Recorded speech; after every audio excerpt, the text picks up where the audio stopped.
Insurance Company Limited, where you get more coverage for less.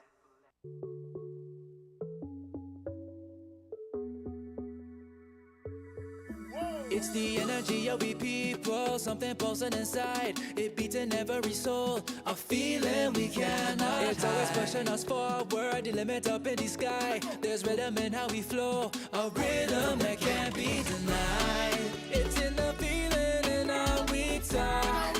It's in the meaning in our spot. It is the thing that sets us apart. Who we are, 'cause the rhythm of life keeps bumping.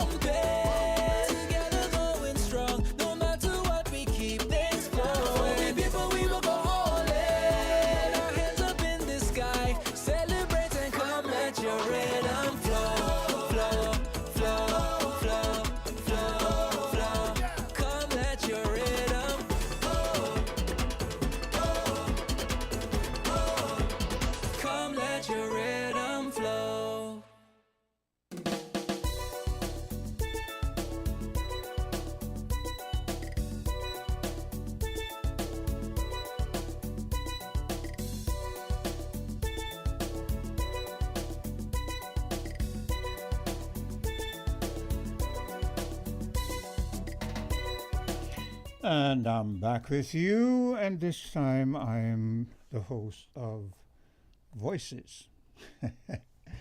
Well, as always, it's a pleasure being here. Thank you for being there. The time approximately 4 minutes moving away from the 10 o'clock hour. And without any delay, we're going to get right into our topic, continuing from one segment, from one session into another, but the issues are relevant to both parts of the discussion. So we continue, and I ask the question again, what does, and I say ask this to you, the electorate out there, the people who are listening, and I bear in mind when I ask questions because you have a tendency to complain. This is one of the reasons why I think we as a federation, as a people, and as a Caribbean region are in the quandary that we're in, because people seem to be more comfortable complaining and not making an input. They seem to prefer to complain as an excuse as opposed to making an input, because you look for them to make an input, they don't make an input, and then you're going to hear this person was trying to get in, that person wanted to make an input, this person had something to say, but the line was tied up. And there are so many occasions when the line isn't tied up and no one is making an input. We're getting basically the same callers, maybe a few new ones occasionally, but the majority who are out there complaining that this person is taking up too much time and that kind of stuff, they're not making an input. So I say that bearing that in mind, and I say it because whenever I hear the complaint that, oh, this person is not, I just shrug my shoulders, and say, well, so be it. I'm going to give you the numbers: 4660989, 6620989, 7620989. In the UK, 033 344-0065. In the US of A, 718-285-6984. And in Canada, 305-921-4619. Bearing in mind that the numbers I give to you, I'm not sure if all of them are working, but if you try one and it doesn't work, feel free to try another. Again, I ask the question, what does the word opposition mean to you? And coming to a conclusion as to what it means to you, does the present opposition, in inverted commas, are the present opposition parties living up to the word and the representation of such a word? Feel free to give me a call and interject. Now, during the farmers' report, we had a caller who said he was aligned with the PAM, People's Action Movement Party, and he put forward that they have a manifesto and that they are the party who takes more seriously to what agriculture means. And I said to him after he had hung up that that is just rhetoric, and people don't want rhetoric, people want action. But the young farmer was able to interject and say, well, in truth and in fact, during the tenure of the PAM, the People's Action Movement, they saw positive projections, and that is what I want. I want, rather than people looking to argue about things, make suggestions and make an input that would either clarify or verify or validate what you are trying to put forward. Okay, so again, in my opinion, in my humble opinion, that is, presently the opposition is not living up to what the word opposition means in terms of representation for the masses of the people, the electorate, and so forth. And when I say opposition, I don't just mean the leader of the opposition, because the leader of the opposition has its part to play, and it has certain validity, and the leader of the opposition is privy to certain things that the other aspects of the opposition are not. But having said that, opposition means opposition, and opposition means that you come with an opposing view, an opposing perspective, not always in a negative vein, but a perspective that can be looked at and perhaps incorporated into whatever the present trend is. So I'm looking forward for you to be giving me a call and interjecting on that. I'm just making sure that all my different aspect of the video feed to YouTube and Facebook and so on and so forth are up and operational, and they seem to be. So let me get back to my discussion.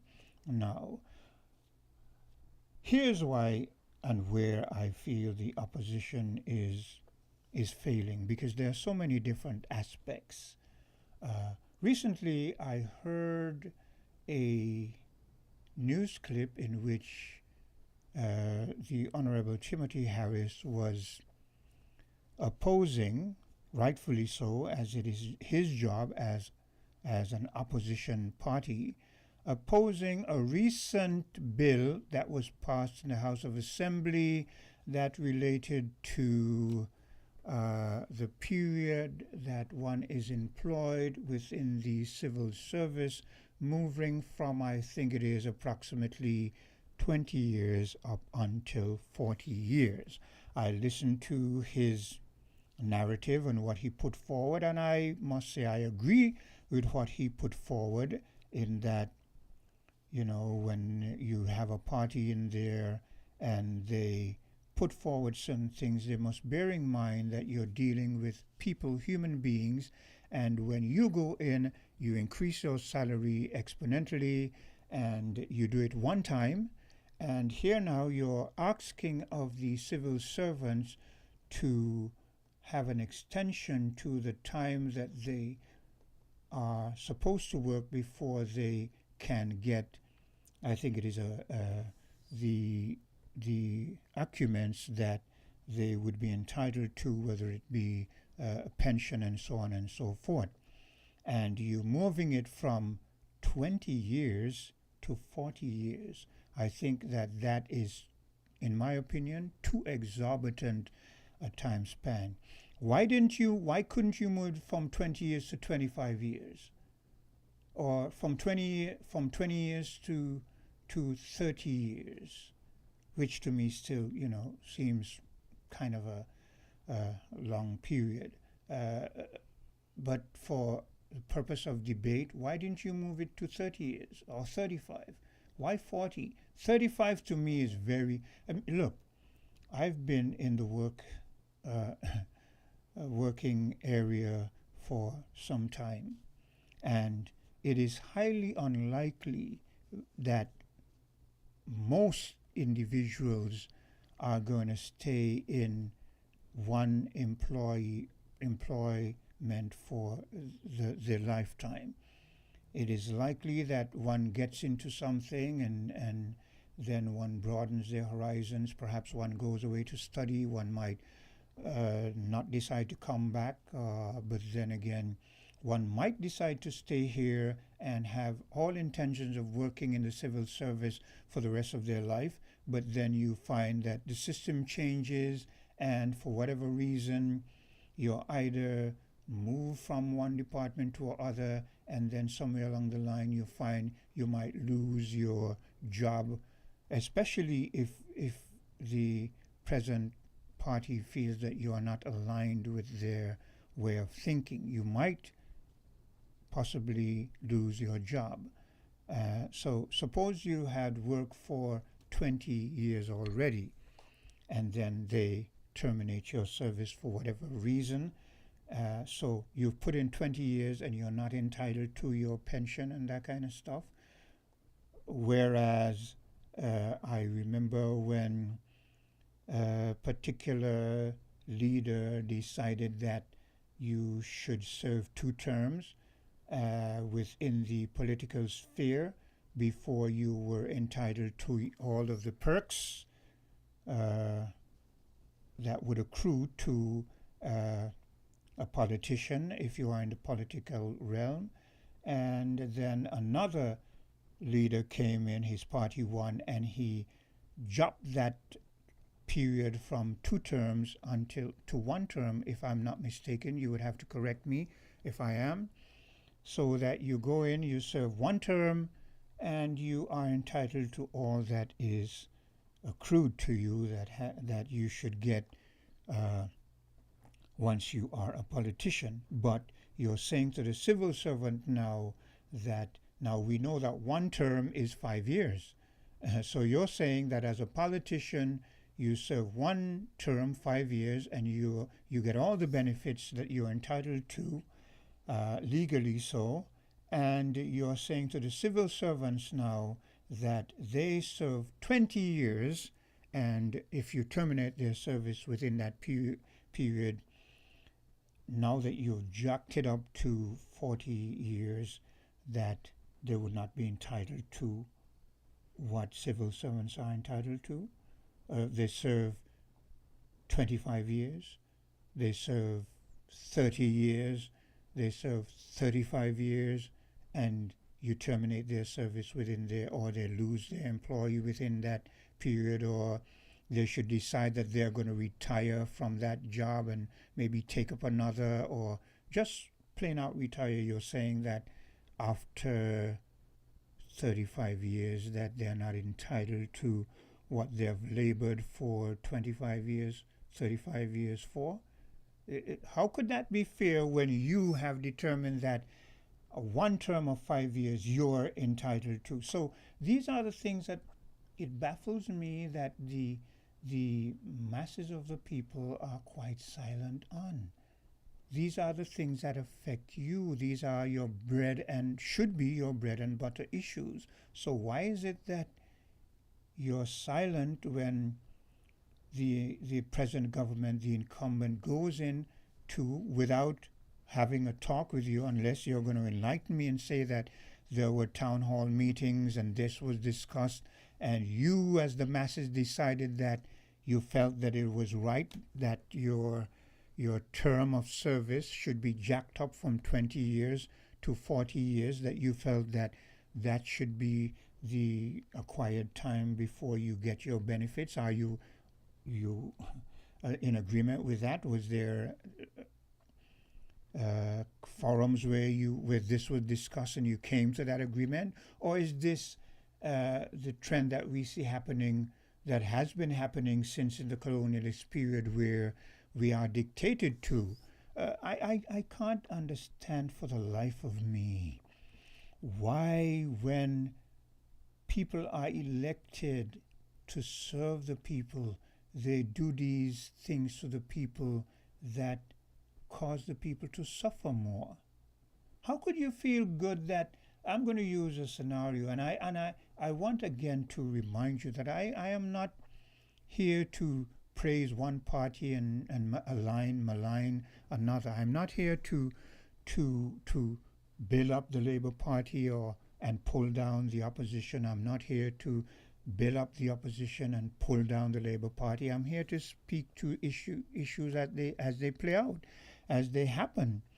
And so I think the onus should always fall on the incumbent, the party that is in power, even though we're gonna, and presently we're putting the spotlight on the opposition. It still comes right down to the incumbent, the party that is in power, doing things that benefits the people, the electorate, the people who gave you the mandate so that you can be in the position that you're in, and yet still you go into Parliament and you pass these bills that put stress and a bigger burden on the very same people who elected you to the position that you have. And you make statements like, well, we have to give ourselves an increase because this would nullify corruption.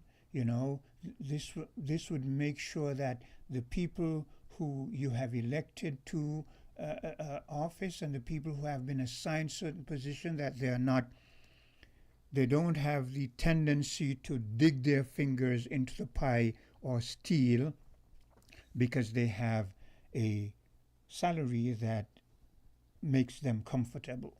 So you say that. So you advance your salary to where you feel it is comfortable, but you put pressures on the masses of the people who elected you to the position where you could advance your salary, and you put a burden on the people who elected you to that position by imposing on them a 100% increase in the tenure that they should serve before they get what is entitled to a person in the civil service. I mean, how could you, in the civil service, how could you,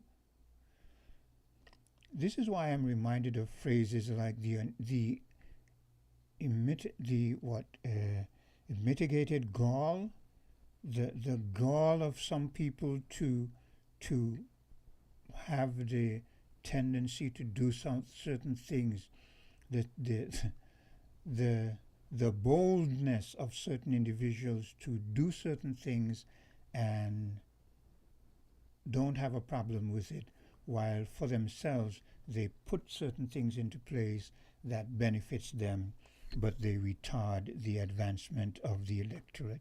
Hello, caller. Good morning. Good morning. Good morning. And you see your Bible study finished? No, you have not been listening to me. I'm off of the Bible. I've been listening, I've been wondering. I'm off of the Bible. I'm off of the Bible. I heard you. Yeah, I'm into politics now. Well, let me go to the politics and then to the Bible. Yes. Because with the Bible, I asked him what exactly is the objective of this thing. Because there are sources you could... Of what thing? Question, this and question. There research, you could do. Not one source. Anyway, let me get to the... No, before you get to that, let's deal with this one time. I like to deal with it. This is the...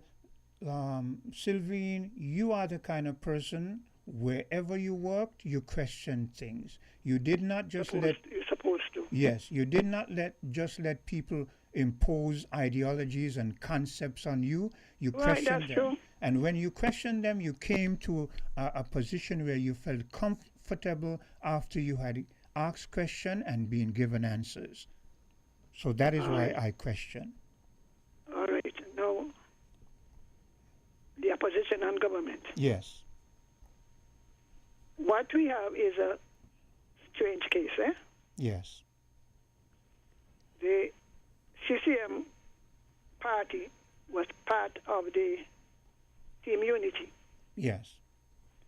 Under which they were promised and they were given monthly stipends. Not quite stipend, but support. Support, okay. Like that. Partial salary support. Yes. The government changed and came in, and there was no questioning or there was no pronouncement as to the continuation of that program. Yes. Now the Nevis government finances is a street.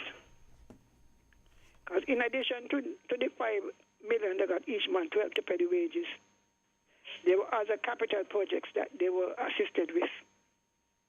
Right? Yeah, yes. Those things have stopped. You mean have stopped for the opposition? For the Nevis Island administration. Okay. I just want to be clear. Yes. So it just happened that the NIA is the opposition, but they are in a constraint. You know, they say when you're in the lion mouth, you watch when you pull it out. Yes. I am sure that there are things that they would like to comment on, but knowing the historical nature of the Labour Party, it wouldn't go down easy. You remember when they blocked the check? For Nevis and people won't get a salary? Yes. What would stop them from, all right, when you got something to say, then don't look for the money. Even though, of course, they are and still are entitled to 1/3. It's called a fair share. Yes. You don't think Dr.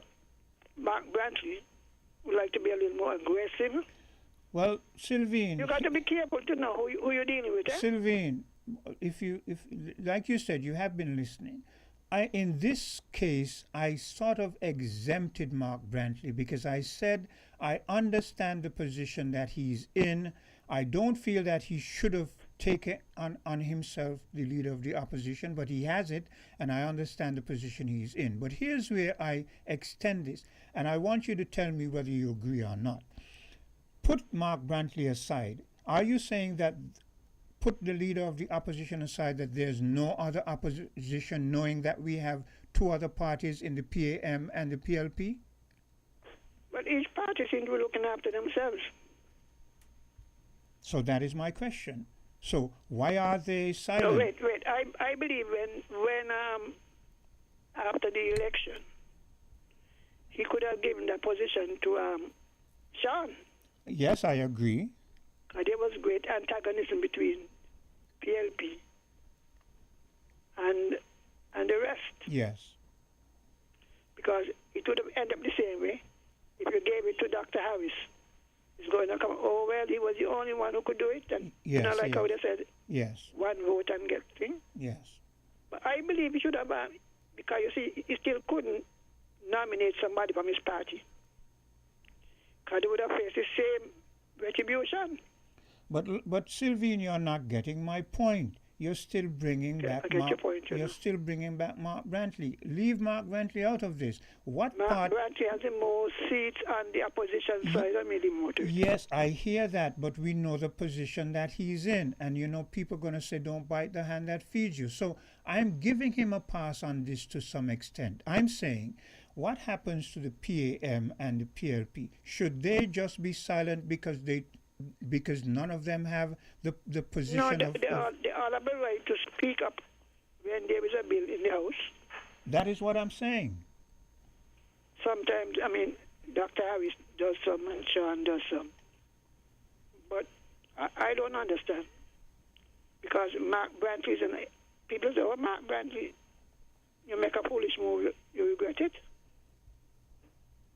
And look at the World Bank report.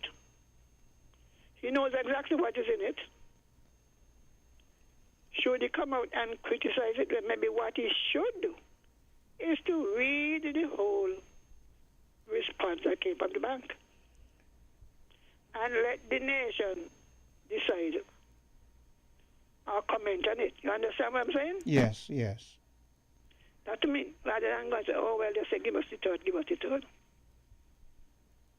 The grip, you see, and it boils down to Dr. John Labour, you know.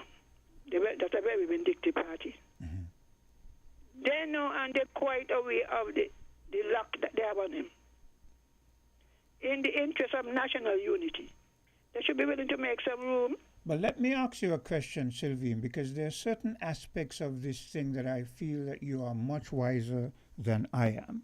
So, so Mark Brantley couldn't have offered that couldn't have put that up to was there no way he could have given the leader of the opposition to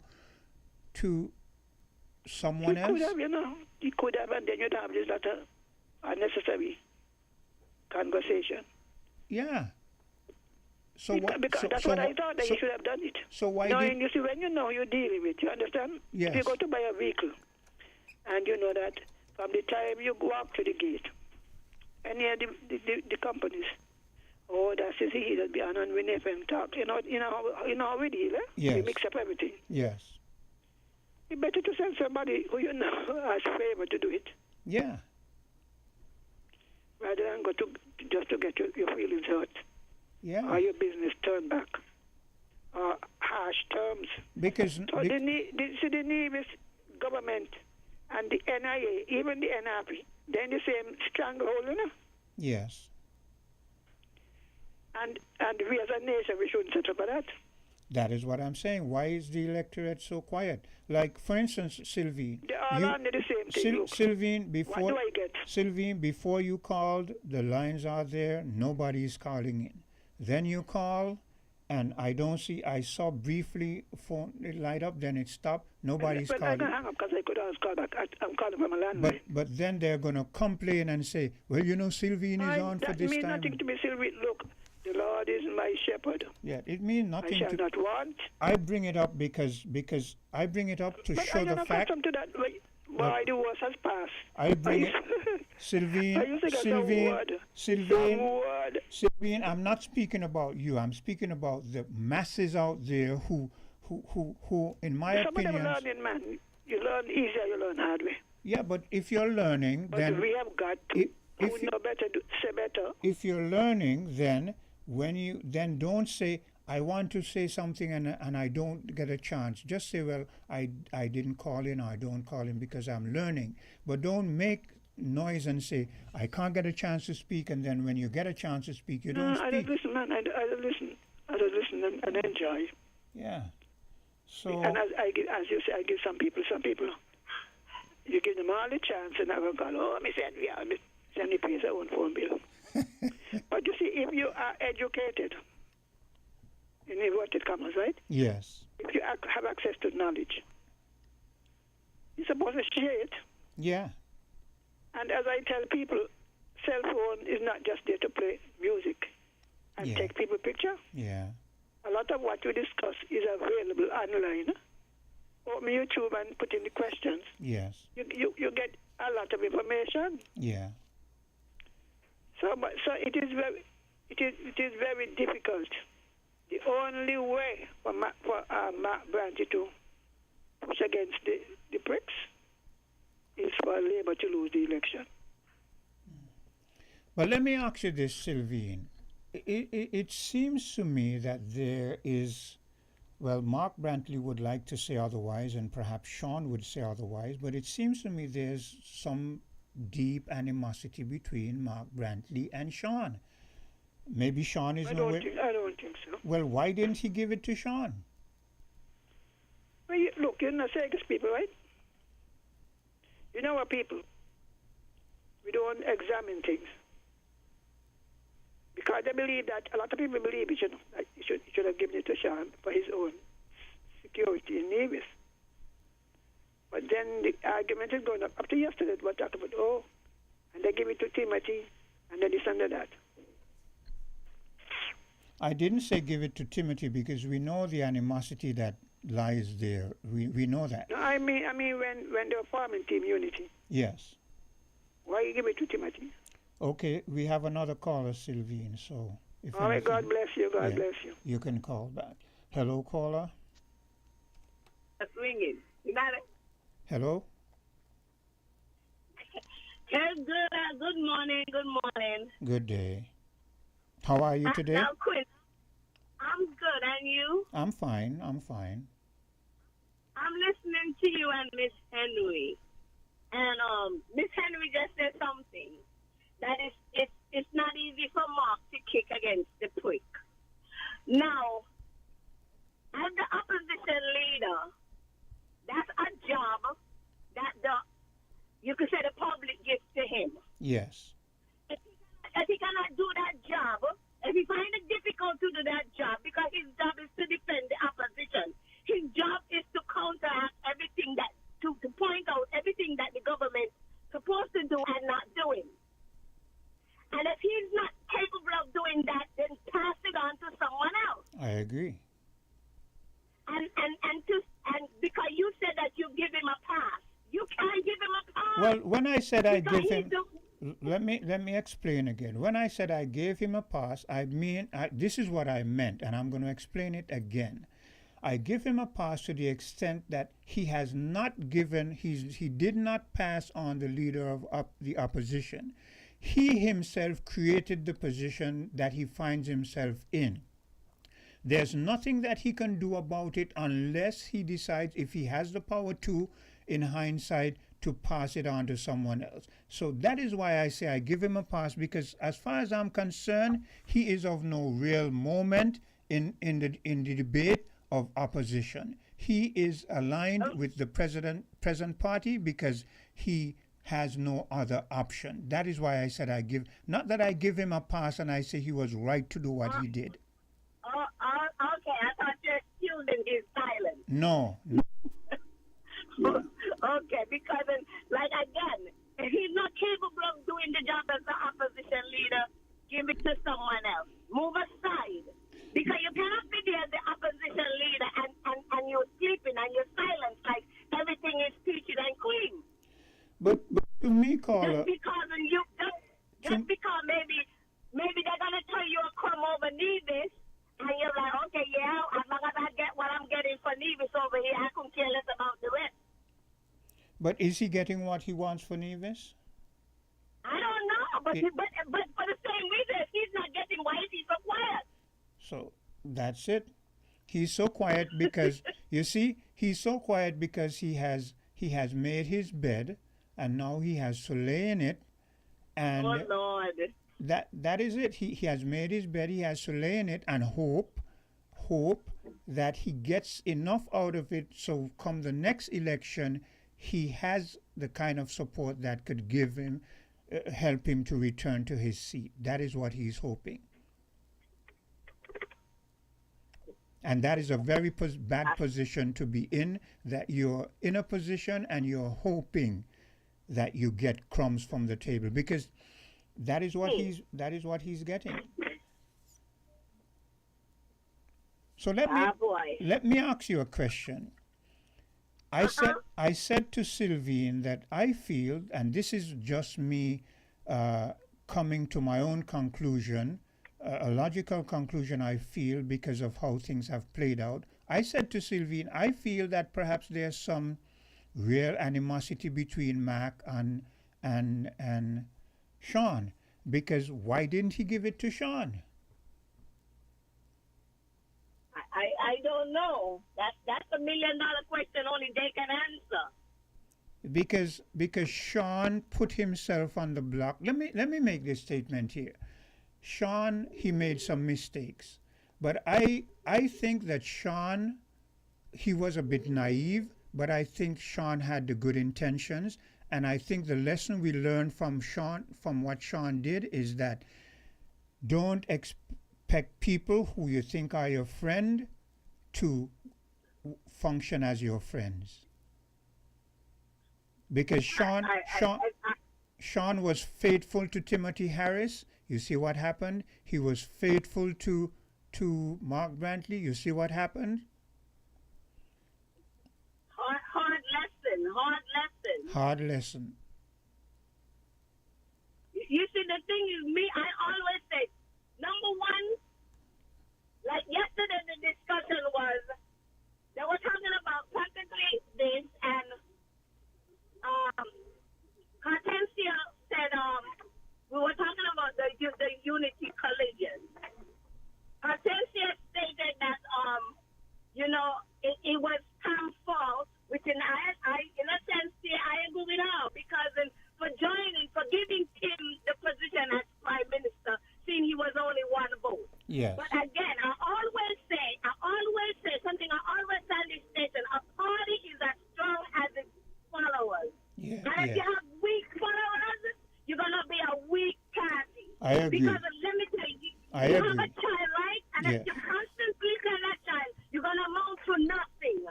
You're worthless. Yes. You're this, you're that. After a while, that child tends to believe what you say. Yes. And come listen to these people that come on the radio every day. Oh, Pam is weak. Oh, Pam is this. Oh, Pam is that. And then they get it in their head that because of what these people say, oh, they're weak, and then they had no choice but to give team leader. I was against that from day one. He needed them just as much as they needed him. That's how I look at it, right? Well, I'm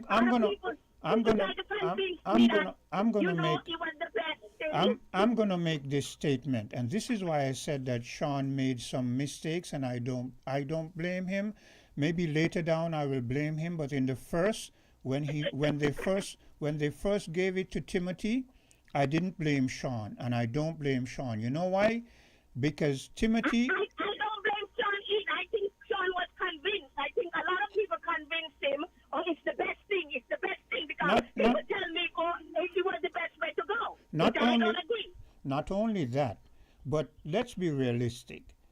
Sean was, even though he had been in the arena for some time, he didn't have certain leadership skills, and he felt that, and this is where you got to be guarded against friendship, because Sean went in with honest, earnest, like he was genuine. Sean to me was the only genuine person of the three leaders. Sean went in. Sean felt, look, I am young. Timothy, he has decided because of what he has gone through with the Labour Party, he's going to join with us. We're going to give him that. I don't have a problem giving him the leadership. I'm going to take the time to learn from him, and after the 2 term, I'm going to, I don't see anything wrong with that. But here's where the problem came in. During their tenure, they had a convention, and a woman came from foreign, and she said on, I think it was the PLP platform, that Timothy Harris was doing so good that he should not get just 2 term, he should go beyond the 2 term. And it seemed to me that when she said those words, yes, the PLP and the faction decided yes, and they decided to use it to their advantage. Now, you've also made a point where you said that the PAM people were weak. They were saying, but here is it. The PAM people were weak because during the tenure of the Unity coalition, a lot of the PAM people, look, I'm surprised at some of the names of the PAM people who jumped ship and went over to Timothy Harris. You understand? So I don't blame Sean. When you have the person in number 8 who jumped ship, I mean, I couldn't believe that. And here also you had this individual, I think it was Osborne, right? When I heard that he was... disappointment? Yes. So it's the people who were supposed to stick with Pam and prop up Sean, they jump ship. So after you jump ship, you put Sean in a compromising position.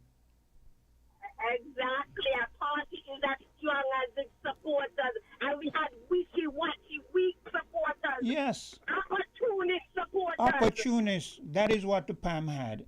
I was surprised when I saw how they jumped ship and left Sean standing. Now, mind you, after Timothy Harris was showing the tendency that he didn't want, I can't say as a fact, because they didn't go to the full extent, but Timothy seemed to be showing signs that he would not live up to the 2 terms thing.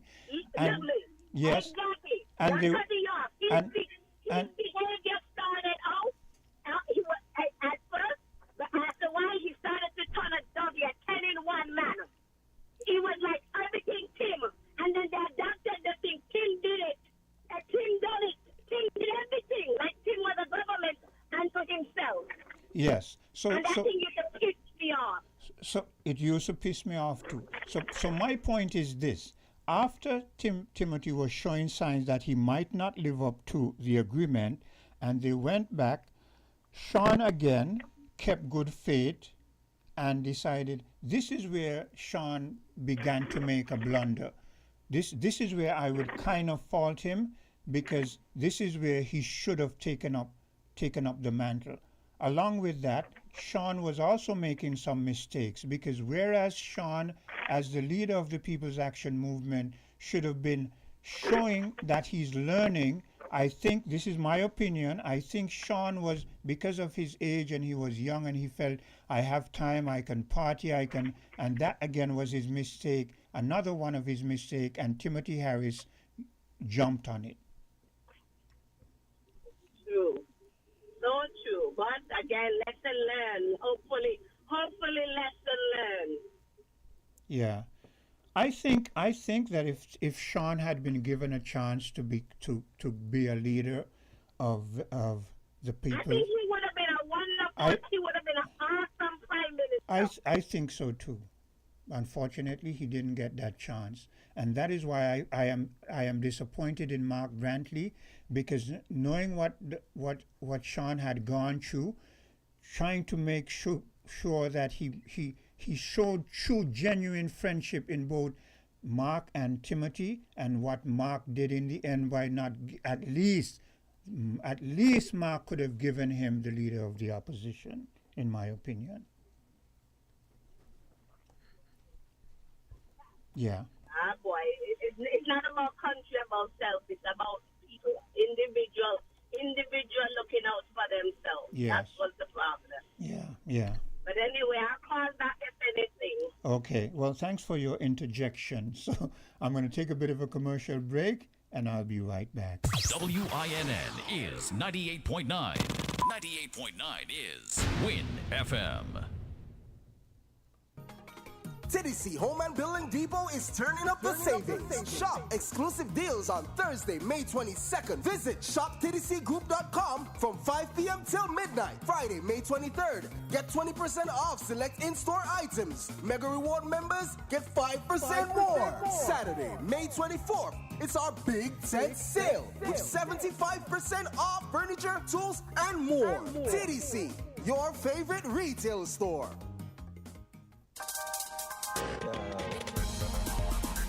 We're different. We're 98.9. 98.9 Win FM. Campari. Red Passion. Embrace the mix. Campari, Red Passion. Full action, this is Red Passion. Embrace the mix. Add Campari, make it turn and twist. Add your chaser in your drink. Campari, Red Passion, make the nicest mix. Campari. Campari Red Passion. Embrace the mix. Must be 18 years or older to drink. Drink responsibly.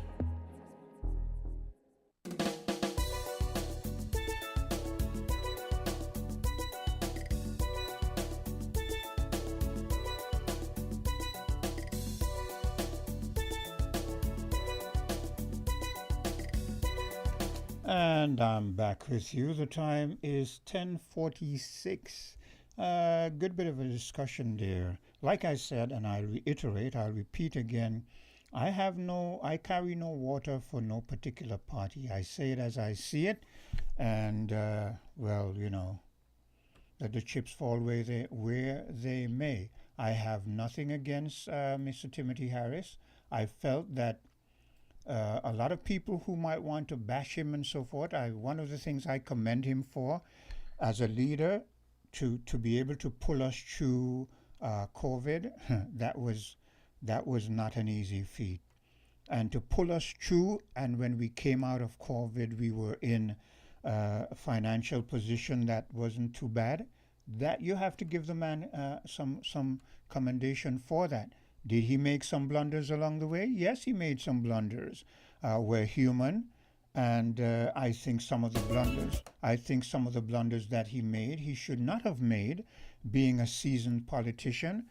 I feel that, I could be wrong, but I feel that perhaps certain things got to his head, and instead of allaying certain things where I feel he should have come out and said emphatically, look, I think he said it maybe on a few occasions, but I don't think he said it with enough conviction to convince the masses of the people. I think he should have said emphatically, look, I've made this agreement. The agreement is for 2 terms, and undisputedly, when the 2 terms is up, I'm going to pass it on to Sean and see where down the line I can get back in, because it could have happened. You see, Unity was moving in a way that was more positive than negative, and if it had gone where it goes to Sean and Sean performed well, it could have gone to where we could have had the first prime minister coming from Nevis, where Mark would have had a chance to have his term, and then it goes right back around to Tim. You never know. But because, as I said, I felt certain things went to Tim's head, and he should have been more emphatic, more adamant that, look, undisputed, I'm going to stick to the term. And he should have pushed that narrative. He did not, and so that is why we're at. Hello, caller. Yes, good morning, Quint, man. How you doing today, man? I'm fine, thank you. And you? Yeah, good. Good morning to you and the listeners, home and abroad. Great discussions, not only today, but also yesterday as well. I want to thank all the people that participated yesterday when you were out, and so far this morning. And let me take the time to commend Hortensia, because from my understanding, she did a splendid job, which I know she has the capability of doing. So it shows you that when I'm here or when I'm not here, she can pull it on her own. Yes, and I want to join you in that too. Yes. And I know there was an engineer that was on with her yesterday. Yes. You only heard from him coming to the end. That's Flames. I've heard him. Yeah.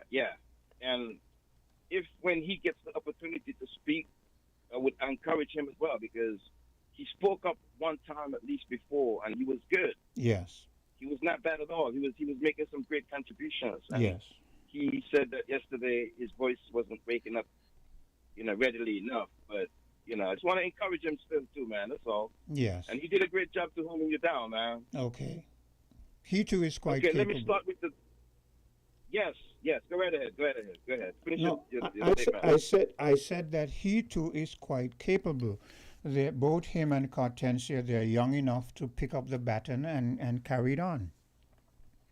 Yes, and that's correct. That's true, because the guy Flames, I heard him spoke before when you was probably out one time before. Maybe it was around when your mom's funeral, I think that was. Yes. Condolences again to you. Yeah.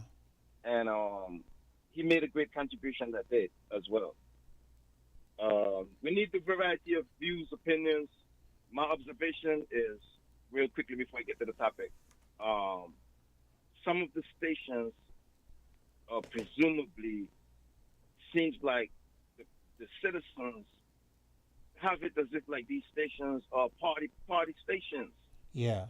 And I don't like that. We have to grow up and become more mature. And me myself, I'm learning as I go forward myself, and I'm maturing more and more every day. Yeah. And yesterday when I was on and Greg was on the other side, yes, I picked up a lot of the time. Not yesterday, the day before yesterday, I think. And I just want to apologize to him and let him know.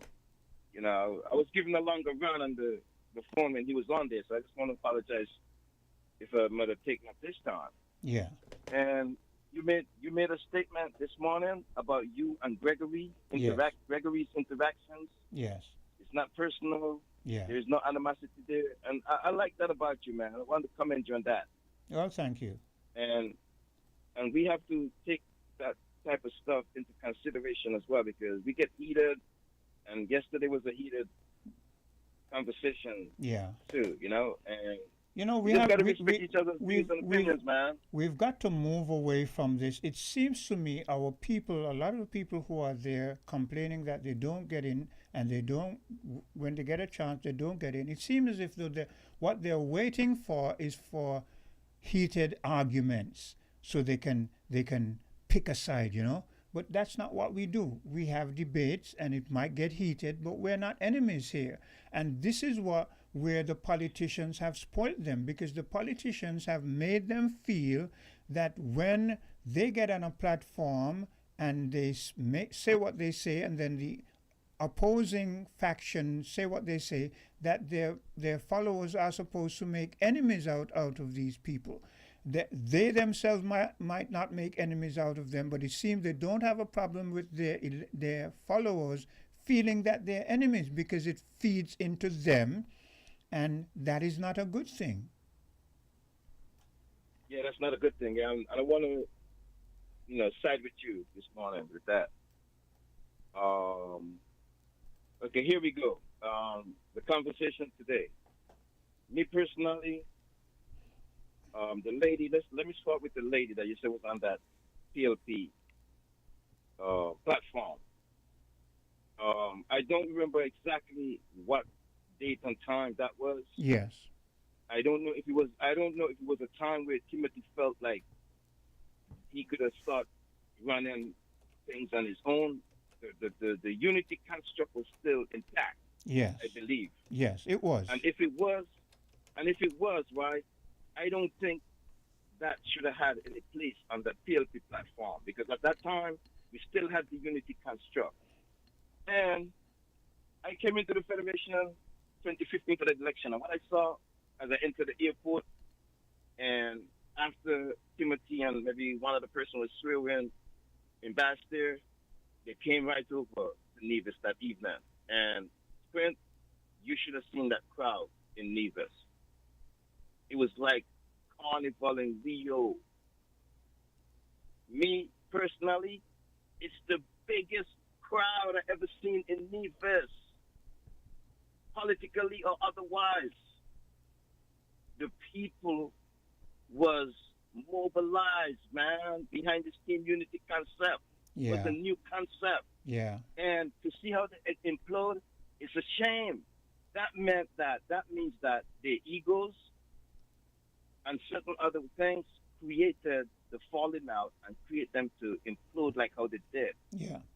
That implosion was very disappointing. It was very, very disappointing. It was very, very disappointing. Very, very disappointing. Because look, the masses of the people in the Federation of St. Kitts and Nevis, they had high hopes for the unity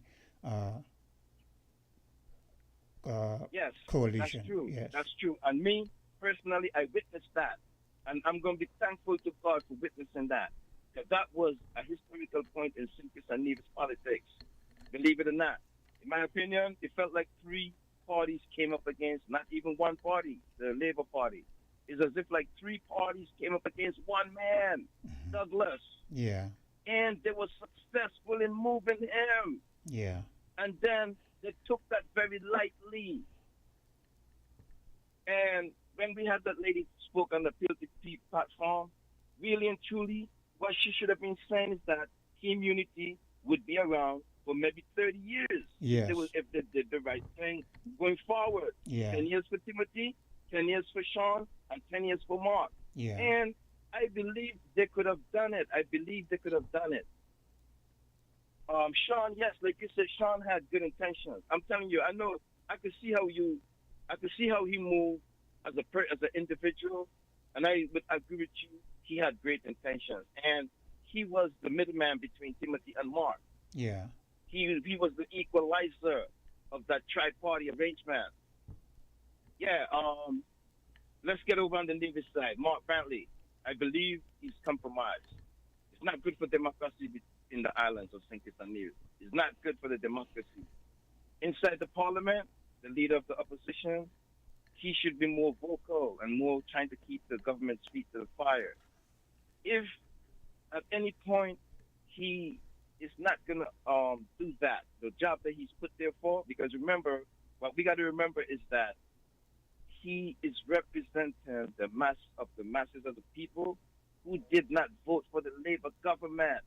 There's another segment of citizens who didn't vote for the Labour government. They have to be represented because that's what they put him there for.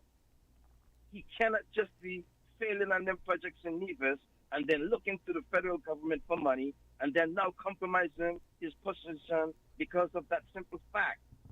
I personally believe that if Mark Brantley keeps quiet for the next 2 years and operate like how he is operating right now, we have to understand his psyche. Me, I'm going to say it here today because of the discussion. I personally believe his psyche is that he is still eyeing prime ministership.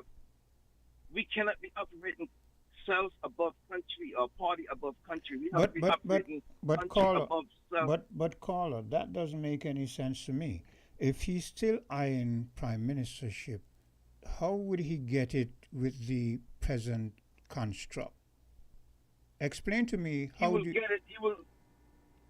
Yeah, go ahead. Complete your statement. Explain to me how you feel he will get it.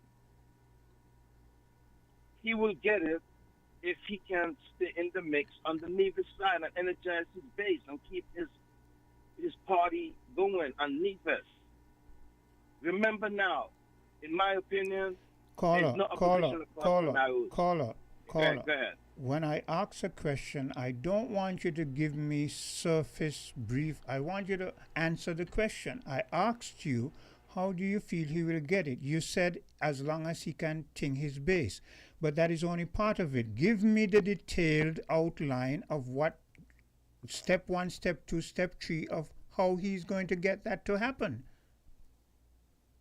Right now, he seems like he's in campaign mode. If you see how he's on social media, you won't believe it.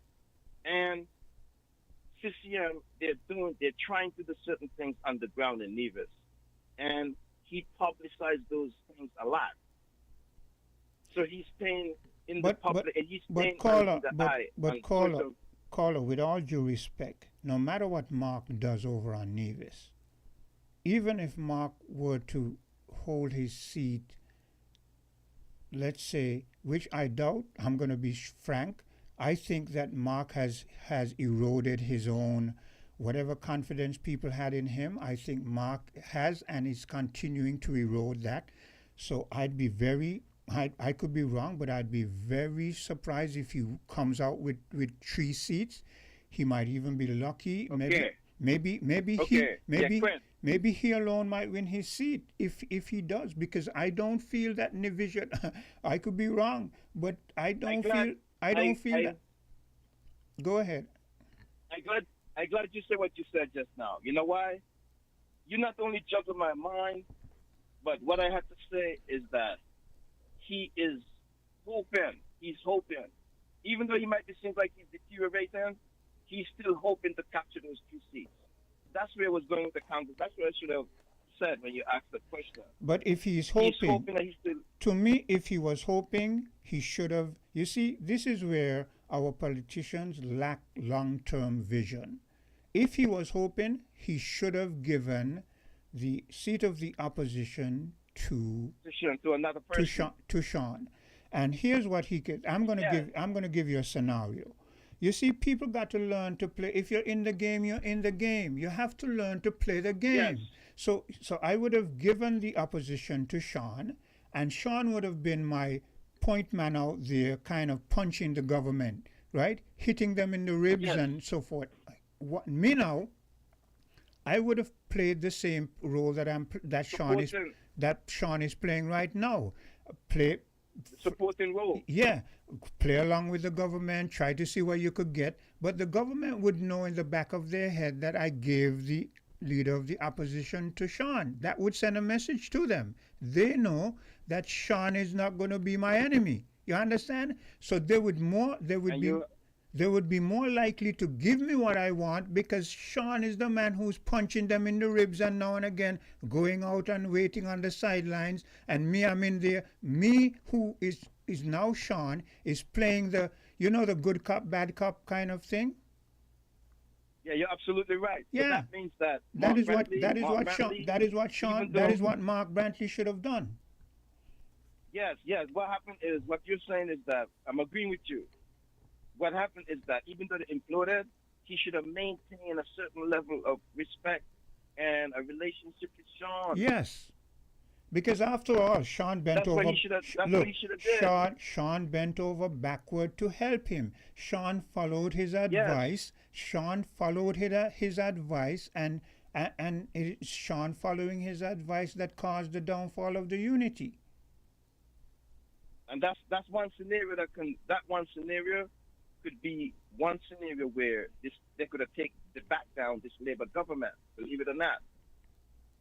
Because we only need to take away 1 seat from Labour to topple them in the first instance. And then we need to take away 4 seats, reduce them to 2 seats. And then they would definitely not going back into government in both scenarios. Yeah. So if Mark had maintained a relationship with Sean, they could have made a comeback, believe it or not. Yes. So now I hear that Sean is thinking about jumping out of the ring, and I don't blame him, because what are his options now? The people who he trusted in and had genuine faith. You see, look, these politicians are not setting good examples, because what they're saying is if you, Burl, get into agreement and you're honest and you're genuine, they're gonna kick you in the nuts. That's what they said to Sean. That is the message they sent to Sean, and the message they're sending to young people in the future. Don't be genuine, don't be honest, don't be committed as a true statement to your word, because if you do that, you're gonna get kicked in the nuts. You're correct, they don't mean nothing. And you see, Quint, that's where the appeal is made to the Brian Clause. That Brian Clause is come down to allegiance and loyalty. And if your moral character is such and your behavior is such, I don't even want to start lying. With all due respect, we're not going to get it. We're not going to get into that. Yeah, because I've told you on numerous occasions that the Brian Clause doesn't really fit to you, but you don't seem to be getting it into your head. But I've gone past that. What I wanted to say briefly is that the Brian Clause has an appeal to moral character. When you put your hand on the Bible and swear allegiance, if you don't be honest and have the integrity, you are breaking the oath, and you're now not showing that allegiance. And I agree. We've stated that before. Yeah, we've stated that on numerous occasions. Okay, let's get past that. So, going forward right now, what other questions do you have? Opposition, they're not really moving like how they're supposed to, based on the questions you asked earlier. Yes. In a democratic society. Let me reframe it. Don't you think that, notwithstanding the fact that Mark made a big blunder, right? This is why I say I give him a pass. But what I really mean is I put Mark aside. I put Mark to the sideline. That is what I really mean, okay? So I put Mark to the sideline. But are you saying that because Mark holds the position or the title of leader of the opposition, is everyone saying to us that the other two parties, the PLP and the PAM, are supposed to be as weak as they are presenting themselves right now? No, they need to get more proactive, especially when the national issues come up. When the national issues come up, like the Crystal Harbor incident recently, they need to be more proactive on a daily basis, or whenever a national issue comes up. Yeah, whenever a national issue comes up, at least, so that they can stay in the public eye. They just need to be agitating more, as much as they can, instead of us on the radio agitating for them, or when we come on these radio stations and we are talking up against the issues, they should at least take some pointers from us. But they should be more proactive. They are put there for a reason by the electorates to hold the government's feet to the fire. Otherwise, there are going to be a lot of, like you made a point where if you don't get that agitation from the other side, then you know what happens? The government will start being reckless more and more.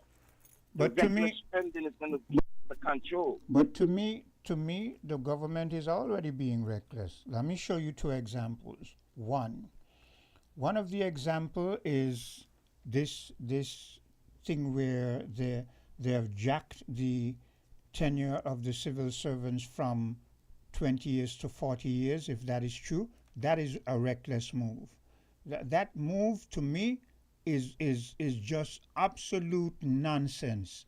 It is, to me, it is and that's in relation to the pension yes, expense. yes, Pension, yes, yes. And I agree with you. Yeah, that's one of the that's one of the moves. The other move that they've made a few, but the other one is this Christoph Harbour thing, right? We don't know the details of it, and here's where the government, the incumbent, is being reckless. The incumbent feels that it is better to keep the electorate ignorant of the details than to come out clean and say, this is the case, this was the case, this is where it stands now, and this is how we move forward. The incumbent feels that it's better to stay silent, and the electorate is therefore left in a position where we're in no man's land. We don't know what is happening. We don't know if this in the long term is going to benefit us. We hear all kind of speculation, which you expect is going to happen once the government doesn't answer the questions, and we hear about miles of the sea belonging to being owned by these people who are in control of Christoph Harbour, and all these speculations, but we don't know the facts. You see? Yes. The transparency is definitely needed. And if I was in there, I would release all of it. I don't care who get hurt from who ain't get hurt. I wasn't there before. I'm brand new in here. And that's where I think he's going wrong. His advisors are not even advising him right either. His advisors not advising him right. And well, I don't even know. I don't even know. I wouldn't even use whoever are surrounding him. I wouldn't even use the word advisors, because as far as I'm concerned, Prime Minister Jew has no advisors around him. That is my opinion. The Prime Minister, he had a chance to come in and clean up stuff, and the stuff just continues. And we the electorates got to look at that. I'm not gonna lie, he had a great chance. He went back to either the Prime Minister doesn't have any advisors around him, or he's not listening to them. And I don't feel that if he had advisors around him, he would just blindly ignore all of them. I don't think so. So I would venture to say that, as far as I'm concerned, and any right-minded people would think, the Prime Minister does not have any advisors, in inverted commas, around him, because we don't see in anywhere where he's getting any good advice. We don't see it. Yeah, me personally, I would agree with you on that one. Trust me on that. We the electorates got to pay attention to what's going on in our own country. A lot of persons on the ground doesn't seem like they're interested in the politics in their own islands, and it's not good, because man, the government is shortfalling with the generating revenue. They're gonna tax us more and more. But great conversations, man, and I won't probably take up any more of your time, but I know where I stand. A lot of people have been hearing my voice. They know where I stand. And me, I'm hearing on right over wrong, good over evil. Yeah. Whatever bad stuff is going on in the Federation or in the world, we have to try to get rid of that type of stuff. The corruption got to be limited. And right now, I want to see a different style of politics, man. Yeah. For our age group of people coming up and the younger ones, we need to move away from that, that tribalism, man. The politics is too tribal. Yeah. So we get the election over with, and after that, it's time to govern. We wait for 5 years to come back. During 5 years, we just hold the government's feet to the fire. Yeah. And that's my contribution, man. Okay. Well, thank you for your contribution. I don't know. Sometimes I sit here and I wonder, what do the people really want? What do you really want? Are you sure what you want? Or do you get up and on a daily basis just live life, and whatever befalls you, you accept it? Hello, caller? Yes. Good morning, Clint. Good day. What I think is concerning is the fact that as things stand, it may appear that we're heading into the next election with same boundaries, same constitution, same type of electoral process, no change.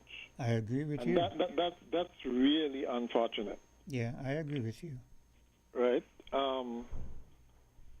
And so it's quite possible that we could be heading for chaos after the next general election. Yeah.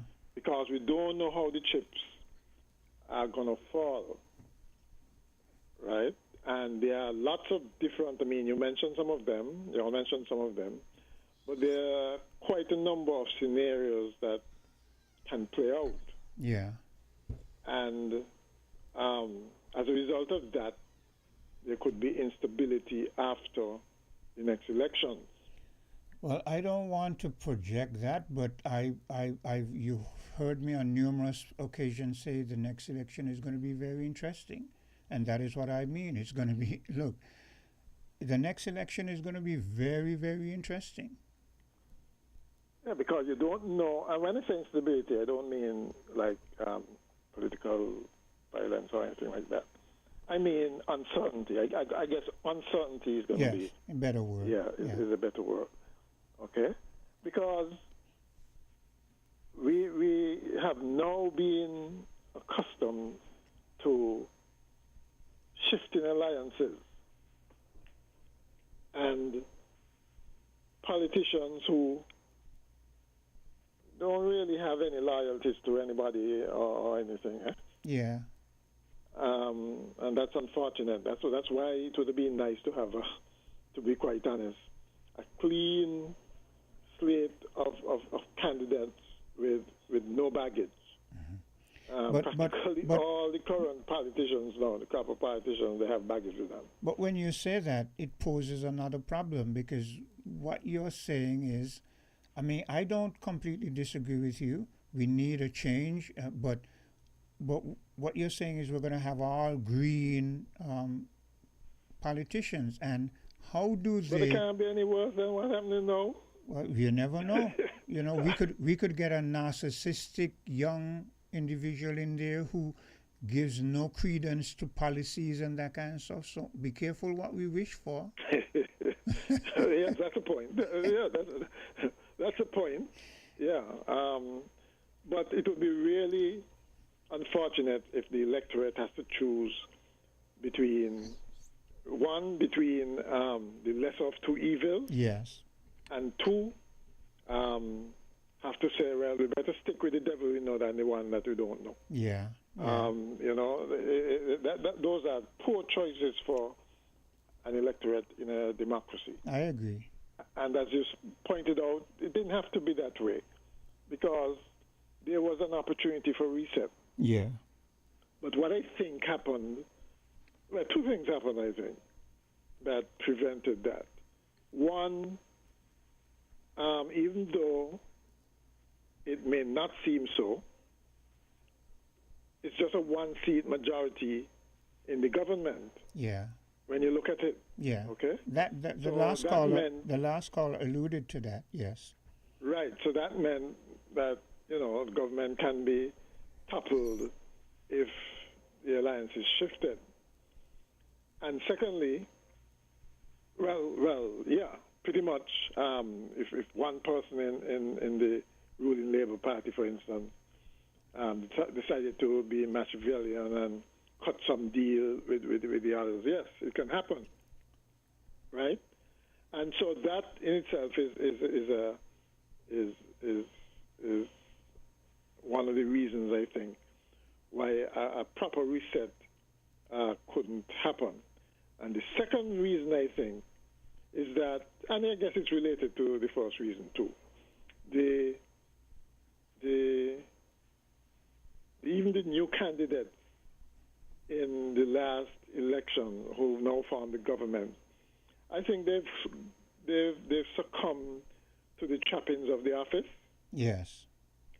And so the way that things used to be done before with all these deals with potential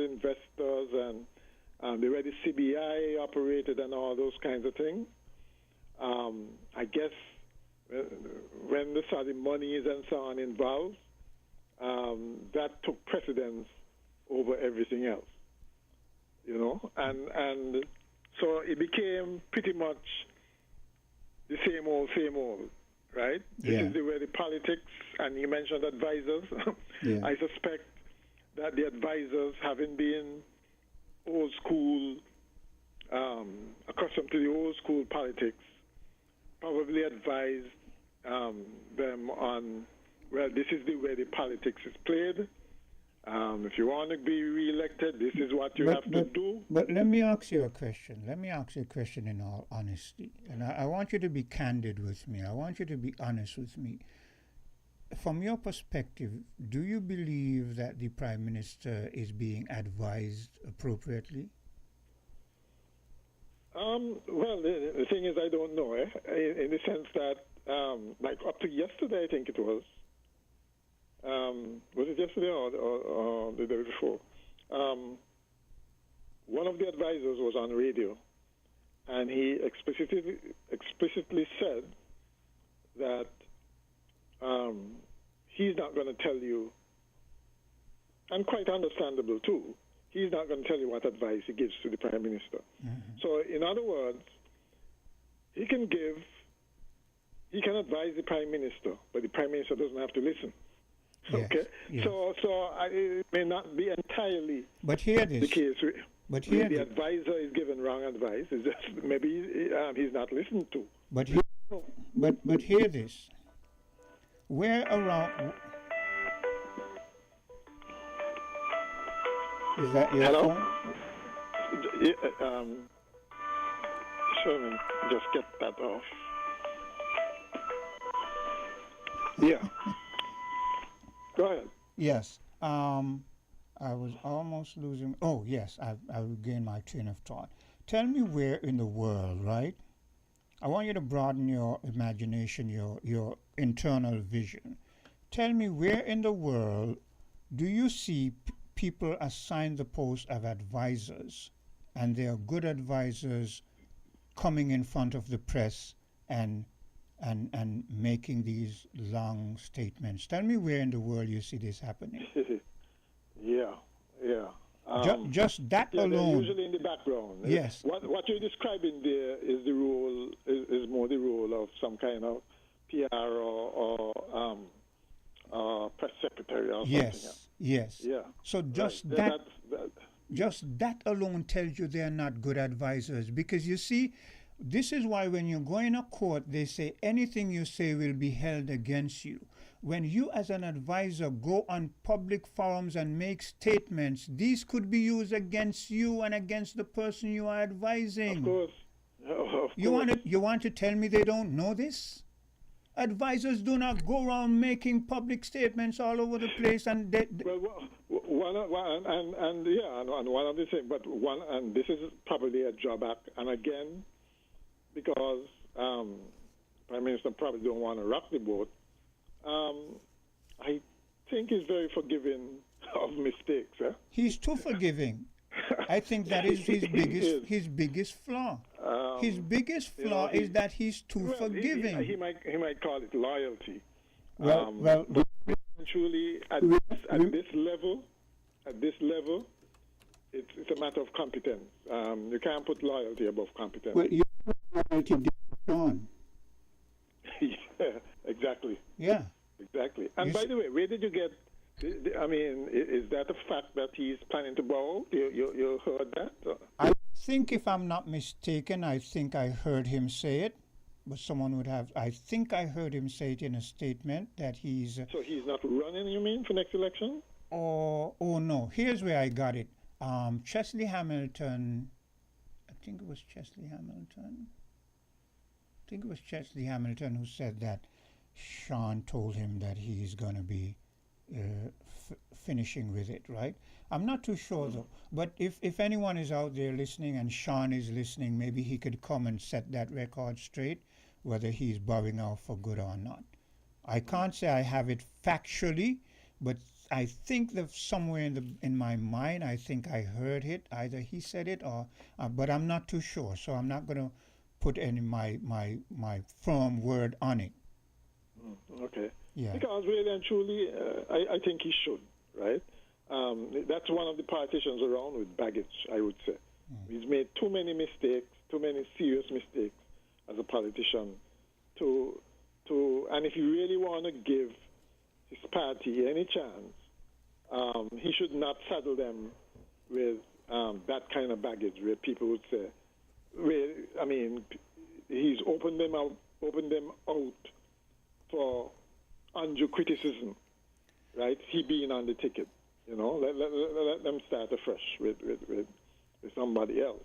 Yeah. Right? Especially since Downday is known as constituency 5, is known as a stronghold of PAM, and the Labour candidate down there isn't particularly strong, so most likely the party will still take the seat. Yeah. Once they find somebody good enough to run down there. But what I think is also lacking here is the really serious opposition. I agree. That is why I brought up the topic today, because I feel that we should scrutinize that. Yeah, they were on yesterday, and they were talking specifically about the retirement package. Yes. For civil servants. Okay. What do you feel about that? They made a lot of sense. I mean, if they crunch the numbers properly, if the example they give is in fact correct, and it's through and through whatever level of the civil service you are, then they have a point. They have a point. They have a point to increase it, but by 100% from 20 years to 40 years. No. When I say they have a point, I mean the opposition have a point in criticizing the as they put it, you work longer, you contribute more, and you get less, or something like that. I thought that was a pretty good slogan. Yeah. If in fact the numbers bear that out. Yes. And the current government will certainly have to answer to that. If in fact, like I said, the numbers bear it out. Yeah. But that is one issue that I wouldn't call that a national issue, in the sense that that's going to affect civil servants. Yes. Which is a particularly is a significant group, yes, but it's not. I wouldn't call it national. And so while it's good to be highlighting individual lapses in policy like this, okay. And what I think should be actually happening is by now they should have candidates in place, a shadow cabinet, so to speak, so that when these things happen, let's say something in agriculture, they should have a shadow minister of agriculture, so that if something needs addressing in agriculture, somebody get on it right away. That's what should happen, I think. But beyond that, there should be national issues that would affect everybody. And yes, people would be more interested in bread and butter issues and issues directly related to them. But the opposition also need to get a galvanizing issue that can excite the whole country. Yes, I agree. And one of the things, one such issue, for instance, is just the modus operandi of the government generally in how it approaches things like Christopher Harbour, investment, deals, projects, right? Where it seems to adhere to the top-down approach as opposed to bottom-up, and don't consult. We saw it this morning in agriculture. Yeah. It seems extended throughout. So when you point these things, and all of them can collectively be put under the heading of the good governance agenda. The government has failed in that agenda, in the sense that if, for instance, the Public Accounts Committee, right? No, there's nothing there to hold the government accountable insofar as that is concerned. Yeah. It's just only the other day they really had the Integrity Commission properly constituted in terms of the full number of members and so on. Those the lack of transparency and openness and accountability, those are still issues. And what the opposition, I think, need to do is latch on to that. And when I say latch on to that, not just in terms of talking about it, because all opposition talk about lack of transparency and corruption and integrity and all those things.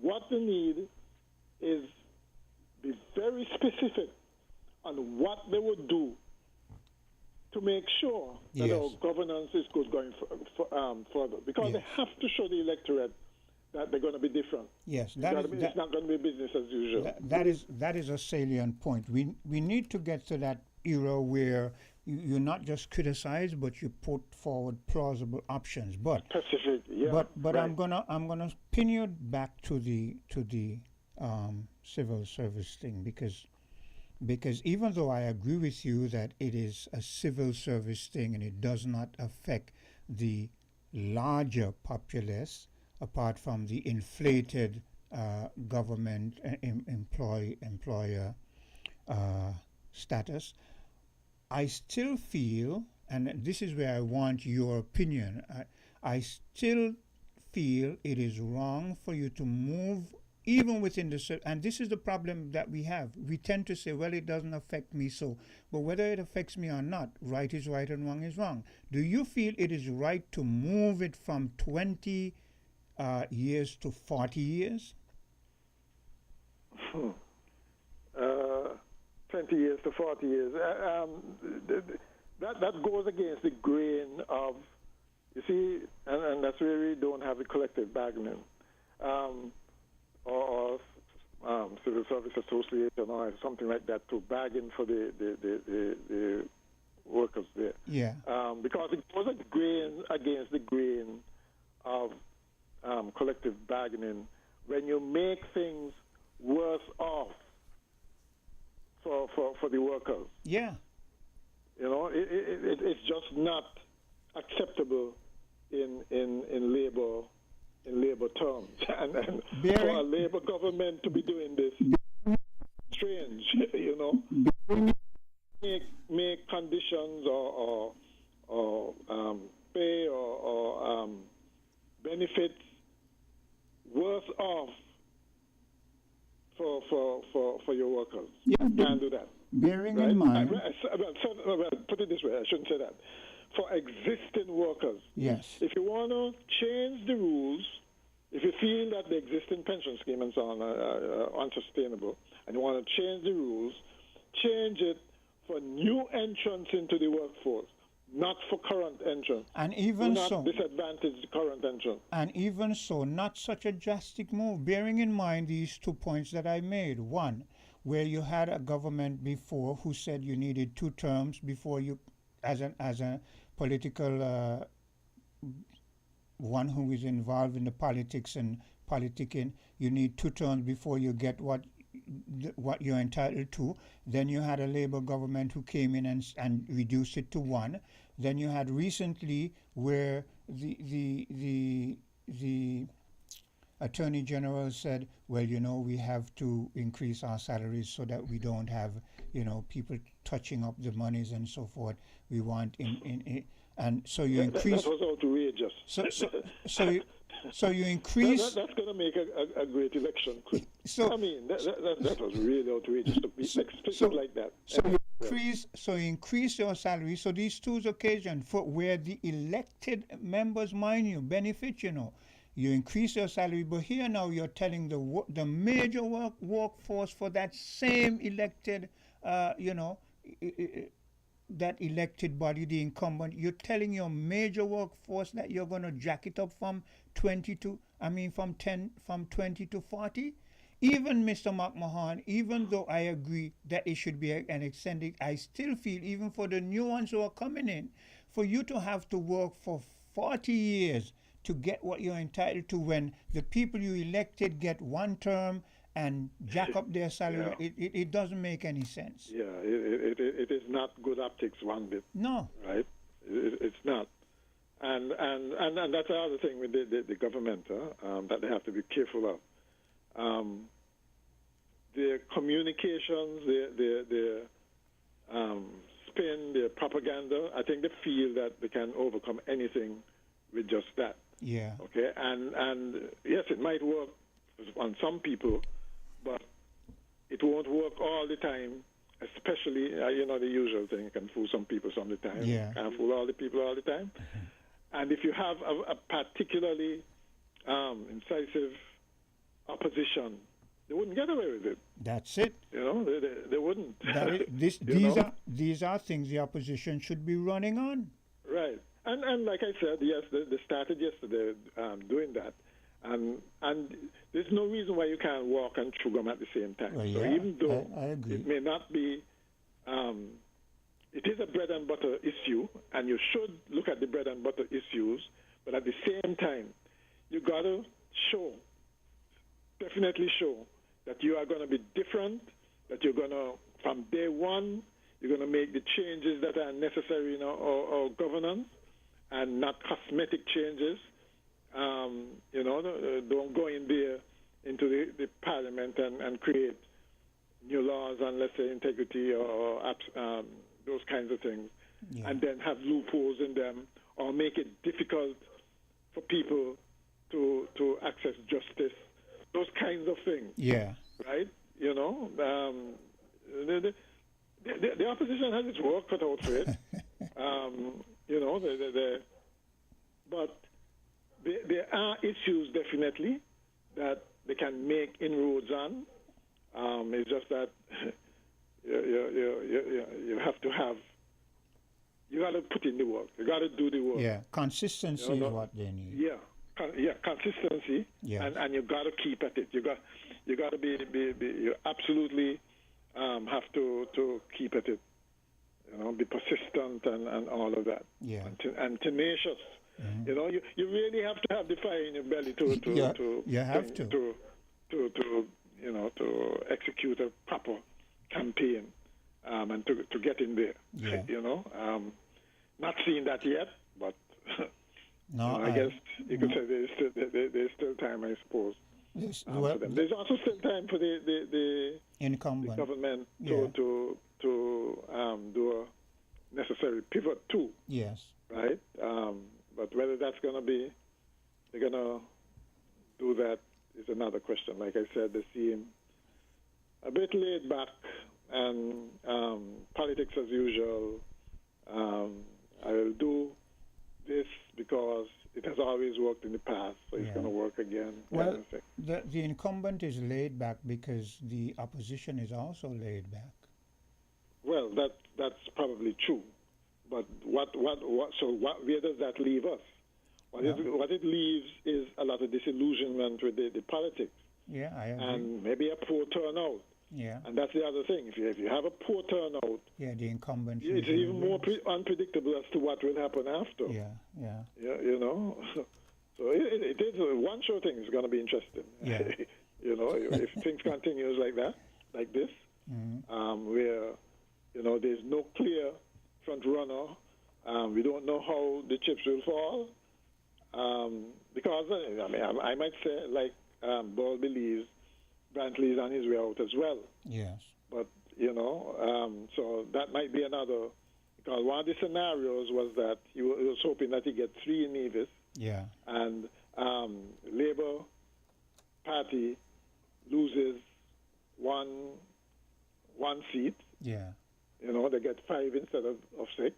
And then he becomes kingmaker. He always had those kinds of ambitions, being the kingmaker. I could be wrong, but I don't see Mark Brantley winning 3 seats in Nevis. I don't see it at this time either. I think after all this time, he could have he has not been stellar in his performance. Yeah. He's been good in the flamboyance area, but not in the performance area. Yeah. And so it might, but you know how it is with elections around here. Yes. Who you like kind of thing. Yeah. So I don't know. We'll have to wait and see. Yeah. Yeah. Okay. All right then. Well, we'll take a bit of a commercial break, and we'll be right back. We're different. We're 98.9. 98.9. Win FM.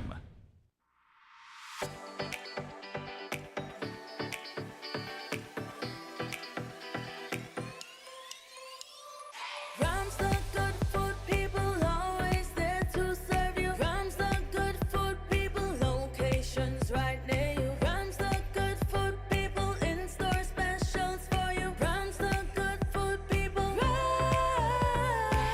When you need better service, Rams is always here. Better value, better prices. Rams is always here. Rewarding your loyalty. Rams is always here.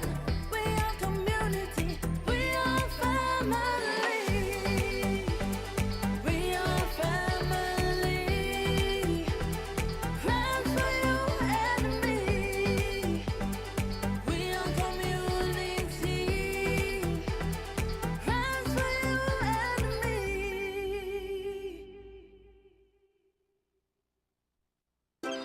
Seize the day with a summer loan from TDC Financial Services. Whether it's vacation, home upgrades, back to school prep, or even a little treat for yourself, borrow up to $65,000 unsecured with low rates and flexible terms. Apply today at TDC Financial Services, Central Street, St. Kitts, or Main Street, Charlestown, Nevis. Don't miss the sunshine. Let your summer plans sail smoothly with TDC Financial Services, where money is made easy.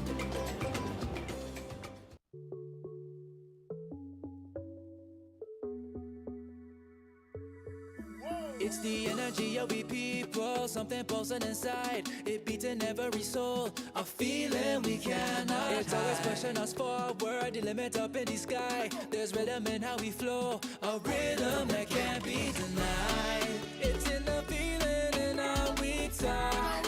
It's in the meaning in our spot. It is the thing that sets us apart, who we are. 'Cause the rhythm of life keeps bumping.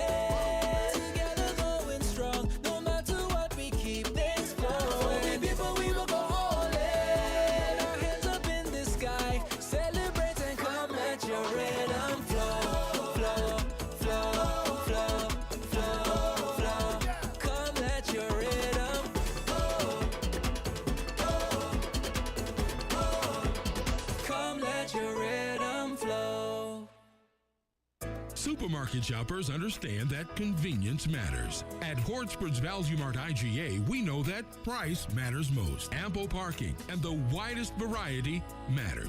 At Hortsport's Value Mart IGA, we know that price matters most. Clean, spacious aisles and the highest level of customer service all matter. At Hortsport's Value Mart IGA, price matters most. We've renewed our commitment to guarantee the lowest prices in the Federation. Why? Because we understand that in this tough economic environment, price matters most. Shop smart. Shop Value Mart, where price matters most. Farms Estate Nevis and Wellington Road, St. Kitts. Price matters more.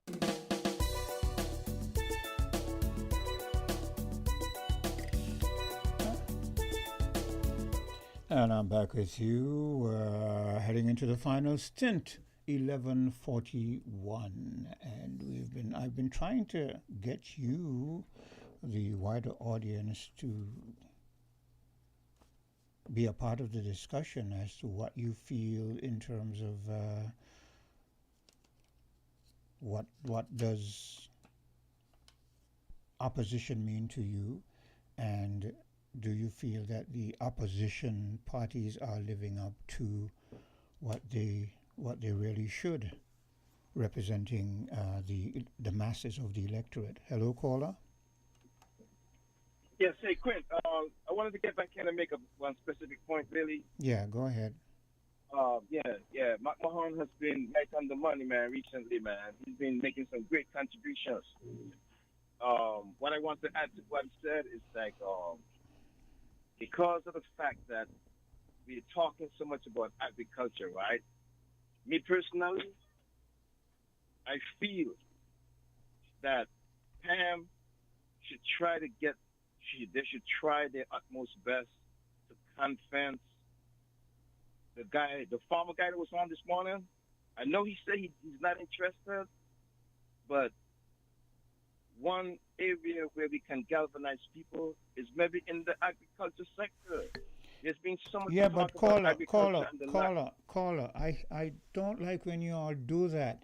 Here's a young person. He has spent his life. He just like you, Burl. You know where you want to go. He know where he wants to go. He know how he wants to get there. Yes, you might be intrigued by how he represents himself and so forth, but don't stop putting targets on the backs of people who know what they want out of life. He know what he says, just like I have said, I will never get involved in politics. There are some people who know what they want and they say something about it. Why is it that when people say they know what they want, other people out there feel they can sway them otherwise? Why can't the PAM or the whoever find people who are convicted along those lines? Okay, yeah, that's yeah, and I would agree with you. You know, not every time we get it right. I'm just probably trying to highlight that there might be a need for a farmer. You know, and as you said, no one is saying you're try to- wrong. No one is saying you're wrong. Maybe there are farmers out there who want to do that, but here's this young man who said Yes, he doesn't. yeah. Yeah. Yes, okay. And I'm gonna rewind myself and agree with you. I understand that you're not saying I'm wrong. No. I'm understanding the point that I'm trying to bring forward. Yeah, I agree with you, Brent. Yes. So I believe maybe there might be a need for a farmer. Where that farmer is going to come from, yes, like you said, let me see if we can find someone who is interested along that line. Yeah. And then I'll leave it there. And I agree with you. Thanks. Yeah. Well, you can make. Is there no Okay, yeah. other? Is there no other point you want to make? I mean. No. For instance, I'll leave it. For instance, here's what I'm going to say to you. This morning, I gave the Mr. Welcome some props, right? Because even though I feel he's weak on his argument, I believe that his consistency, the fact that he's consistently coming in, and the same with you, consistently coming in, that is good. And over time, let's hope that he develops in terms of his argument, how he puts forward, how he verbally represents himself. Let's hope that he learns that fast. From your perspective now, I would say you've made some good. For instance, I remember when you said, look, Guyana is top in agriculture. We need to liaison with agriculture and find out from them what they have been doing that has made them so successful and how they can help us.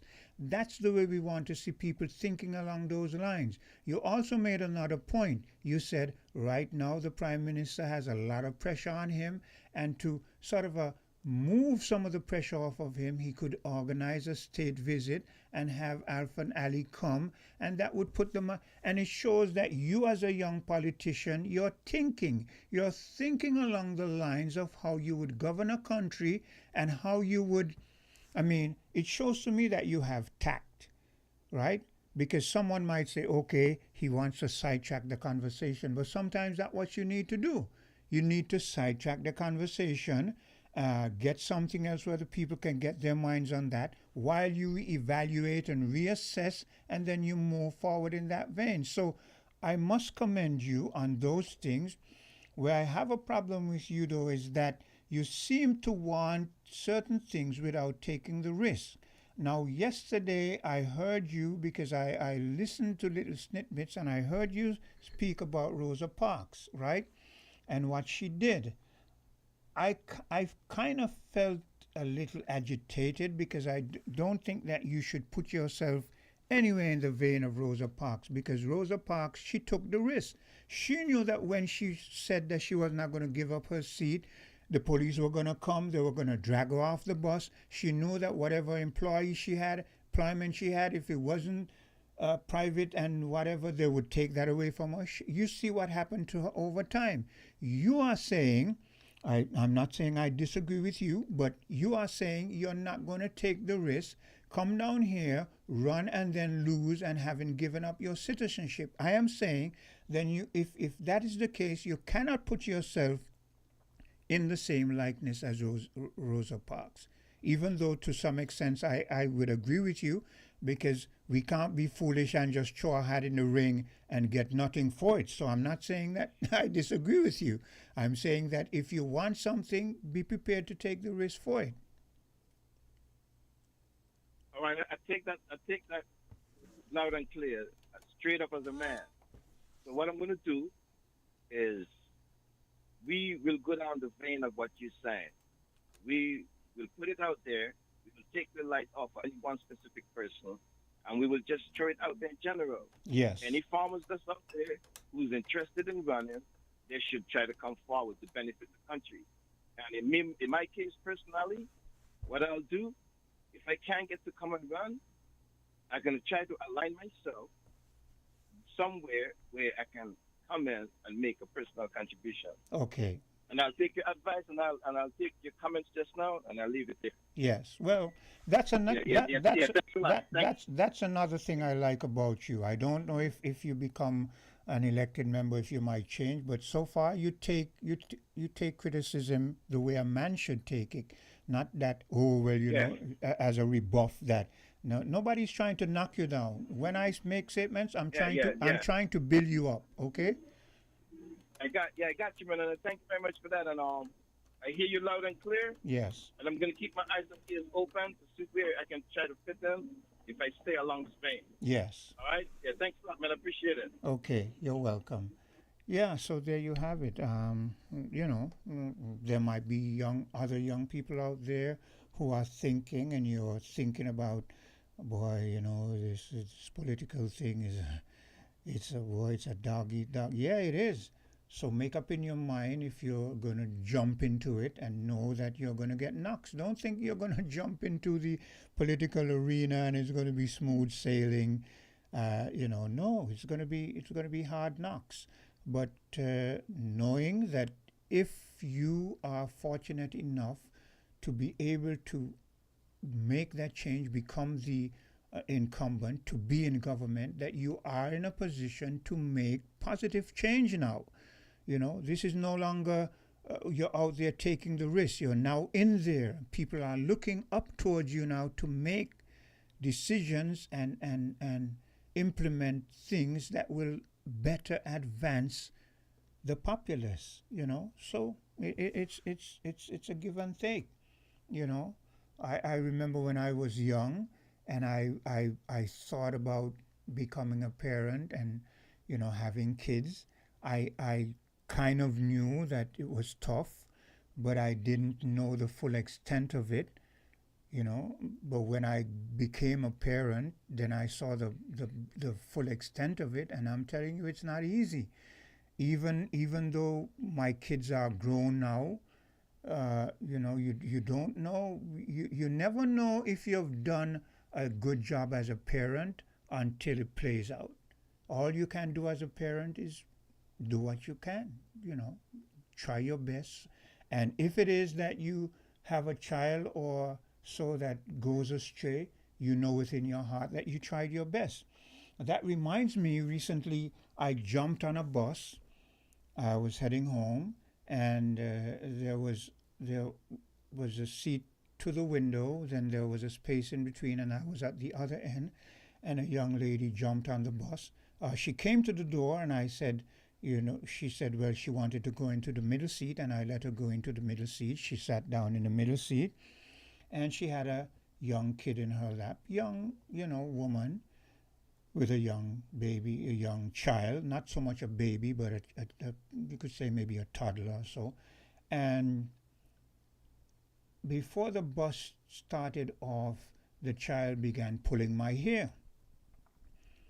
Now, you know that when a child grabs onto something and it tugs, the poor child doesn't understand that this thing that it is fascinated with is attached to a scalp, and the scalp has feelings, so the child is tugging.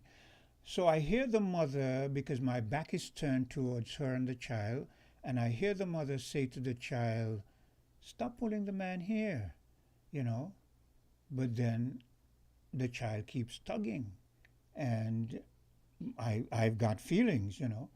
And I hear her say again, "Stop pulling the man's hair," you know, and the child keeps tugging. So the third time when she says, "Stop pulling the child's hair," in the same tone. Now, me as a parent, as a man, I would have said, if the first time I said, "Stop pulling the child's hair," the man's hair, the second time I would have put a little more emphasis in my voice. I would have said, "Stop pulling the man's hair." But her tone was exactly the same. The third time I would have either wrapped the child on his hand, or I would have moved the child from the side of her leg where it was closer to me to the other side where it's farther from me. But she didn't do that. And I felt I was irritated, not with the child, because the child is innocent. The child is fascinated with this thing and it's pulling. I'm irritated with the mother. So I turn to her and I say, "So that is what you're going to do? You're going to keep telling him in that tone to stop pulling? You're not going to do anything?" You know? And she said nothing. But then afterward I said, this is where you start training them wrong. And I could see that she was irritated. You know, she looked at me, and I kind of swore under my breath. But when she waited until the bus reached her destination, she jumped out, and she got her baggages. And before she turned away, she said, "I hope you're training yours right." Well, I was outside of the bus because I had to go out so she could come out of the bus with her child. And I said to her, "Miss, my children are grown and working." I went back into the bus, and I felt kind of sad because she didn't get the picture. She didn't understand what I was trying to say. Like I said, when as a parent, you never know for sure if you've raised your children right until you see it. The proof, as they say, is in the pudding. But here's what you do. Here's a scenario. So she doesn't reprimand the child. She doesn't at least strengthen her tone, so the child feels, well, you know, because most likely the child has heard this before. So the child didn't stop. So let's fast forward to the child is in primary school now, and the child is sitting next to a young lady, and he pulls her hair, and she says, "Stop it."